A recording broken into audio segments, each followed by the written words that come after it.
दोस्तों, मैं डॉक्टर प्रियंका। आज हम बात करते हैं एआईपीजीटी के प्रिपरेशन के बारे में।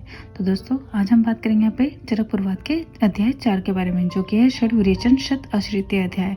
और दोस्तों, अगर आपने मेरी प्रीवियस वीडियो नहीं देखी है पहले चैप्टर्स की, तो मैं उसका लिंक डिस्क्रिप्शन बॉक्स में मेंशन कर दूंगी, जहाँ पे हमने चरक पूर्वाध के परिचय चैप्टर 1, चैप्टर 2 एंड चैप्टर 3 के बारे में बात किया है।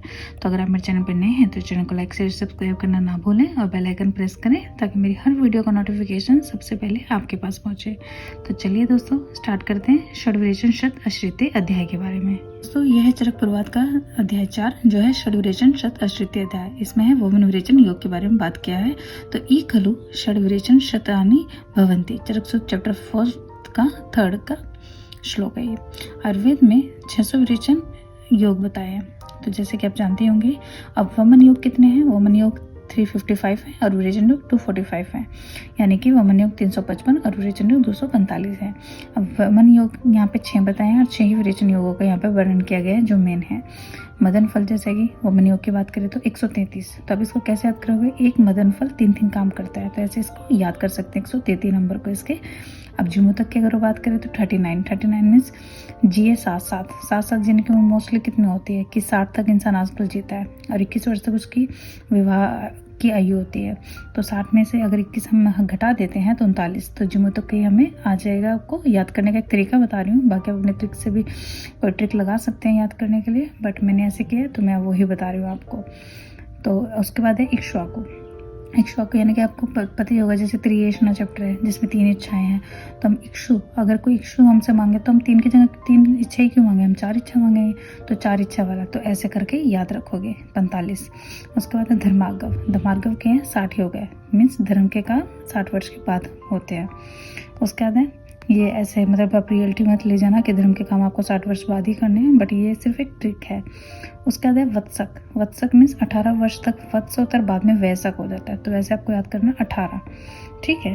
उसके बाद है कृतवेदन। कृतवेदन मतलब कि 60 के बाद कार्यों का वेदन होता है, समझ गए दोस्तों। तो ऐसे मदन फल 133 आ जाएगा। एक मदन फल 3 काम करता है। जिमो तो 39, जिए 7 60 में से 21 घटा देंगे तो 39।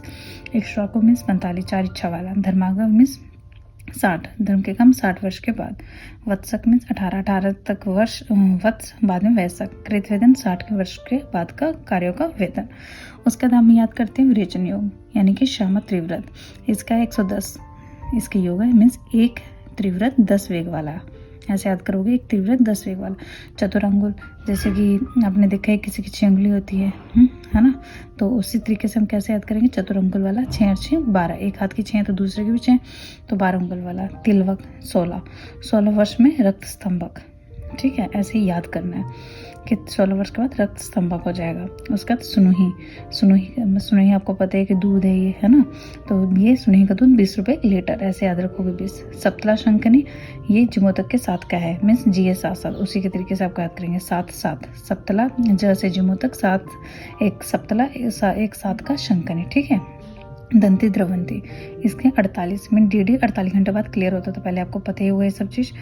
अब बात करते हैं विरेचन योग के आश्रय। षड विरेचन आश्रय इति शीर्मूल त्वक पत्र पुष्प फलानी इति, चरक सूत्र का 4 चैप्टर का 5th श्लोक है।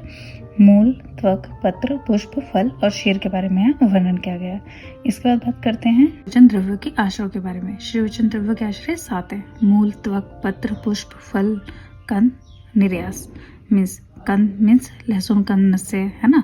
निर्यास मीन्स हिंग का नस्से। तो इन सब से हम नस्से लेते हैं श्री विरेचन रोगों में, ठीक है। उसके बाद है कषाय योनि। कषाय योनि 5 टाइप की होती है, तो ये भी याद रखना। योनि कषाय की योनि 5, मधुर अम्ल तिक्त कटु कषाय, ठीक है। उसके बाद महाकषाय, जो है 50 महाकषाय हैं और कषाय 500 हैं। अब पंचविध अगर कषाय कल्पना की बात करें तो हम चरक अनुसार और सुश्रुत अनुसार दी गई है, बट ये आपको ये याद रखना, महाकषाय 50, कषाय 500। चरक अनुसार स्वरस में क्या कहता है? स्वरस, कल्क, श्रुत, शीत, फांट, कषाय चेती, तेषा यथापूर्वक बलाधिक्यम, ठीक है। स्वरस प्रधान होता है, फांट हमेशा हीन होता है। अतः कषाय कल्पना व्याधि आतुर बल अपेक्षणीय। पंचविध कषाय कल्पना पूर्व के क्रम में बतलाए गए व्याधि के आतुर के बल और उसकी रोग के अनुसार दी जाती है। और सुश्रुत अनुसार शीर में क्या, शीर से मतलब स्टार्ट होता है, इसमें क्या है? स्वरस, कल्क, श्रुत, शीत, फांट, वही है शीर उत्तम फांटहीन, तो यहीं से उत्तरोत्तर चलेगा लघु, है ना। ये सुश्रुत के है। तो यही इसके बारे में बताया। शीरसे कल्क मतो कषाय श्रुतच शीतच तथे फांटम कलप षडेते खलु भेषजाम यथोत्तर ते लघु प्रविष्ट। तो मीन्स यथोत्तर लघु प्रविष्ट है ये। उसका अगर हम बात करें तो वाग्भट के अनुसार क्या बताया, सुश्रुत के अनुसार बता दिए, चरक के अनुसार बता दिया, वाग्भट। अरे कल्क श्रित शीत फांट सचेती प्रकल्पना पंचदेव कषायतना पूर्व पूर्व बलादितकम। तो इससे आप याद रखना इस श्लोक को। अगर आपको श्लोक आ जाता है किसके द्वारा बोला है तो पूर्व पूर्व से याद रखेंगे, एक लघु वाग्भट एक वृद्ध वाग्भट। ठीक है, लघु वाग्भट अष्टांग हृदय, वृद्ध वाग्भट अष्टांग संग्रह, ऐसे आपको याद रखना है इसका। कल्क श्रित शीत फांट सचेती प्रकल्पना, है ना।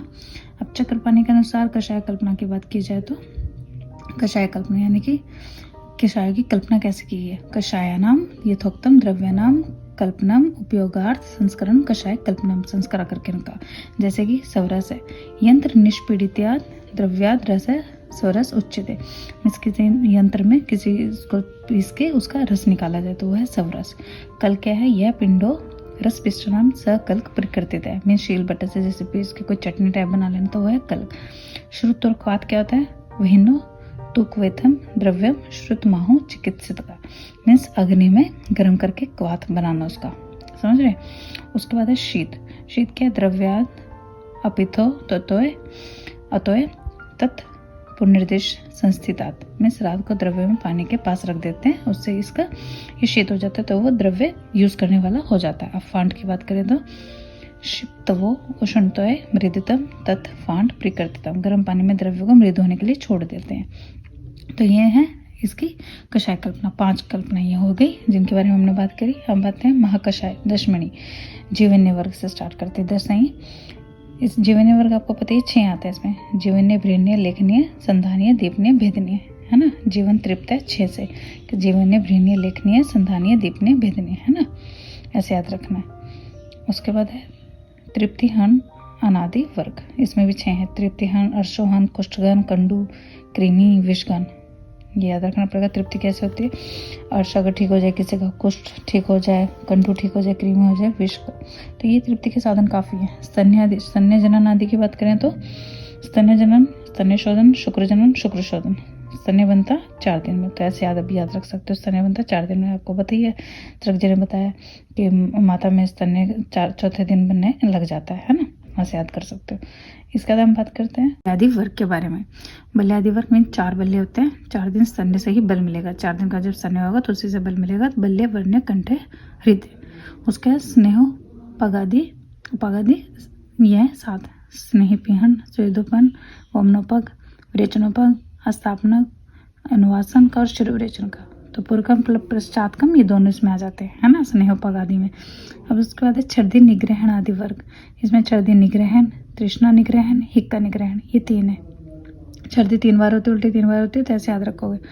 पुरुष संग्रहणीय, पुरुष संग्रहणीय में पुरुष संग्रहणीय, पुरुष विरंजनीय, मूत्र संग्रहणीय, मूत्र विरंजनीय, मूत्र विरेचनीय, तो ये आ गए 5। ठीक है, उसके बाद कासार्य आदि वर्ग 5 टाइप होते हैं कास के, कासर, श्वासर, ज्वरहर, शोथर, श्रमहर। ठीक है, का से श्वास, श्वास से फिर ज्वर, ज्वर से फिर शोथ किससे आती है, सारे काम श्रम से। दाह प्रश्मणीय, दाह प्रश्मण, श्वेत प्रश्मण, दर्द प्रश्मण, अंगमर्द प्रश्मण, शूल प्रश्मण, है ना, ये सब। उसका बाद शोणित स्थापनादि, इसमें क्या, शोणित स्थापनादि, वेदन स्थापनादि, संज्ञा स्थापनादि, प्रजन स्थापनादि, वे स्थापना, है ना। तो मतलब कि ये कि जितने ये बचे हैं ना, ये पुरुष, कास, दाह, शोणित, इनकी संख्या 5 है। ठीक है, बाकी की किसी की 3 थी, किसी की कुछ थी, तो बट ये सब 4 लास्ट के जो हैं इसमें 5 ही संख्या इनकी याद रहेगी। कास 5, पुरुष 5, दाह 5, शोणित 5। ठीक है, अब कुछ महाकषाय का हम वर्णन करेंगे, बट लेकिन अभी मैं इसको थोड़ा थोड़ा ही डिवाइड करूँगी ताकि आपको एकदम ये लेंथी ना लगे। आप पहले इसकी तैयारी अच्छे से करिए, उसके बाद हम नेक्स्ट वीडियो में बात करेंगे इसके महाकषाय के बारे में। तो अगर आपको वीडियो अच्छा लगा तो लाइक शेयर सब्सक्राइब करना ना भूलें। तब तक के लिए धन्यवाद।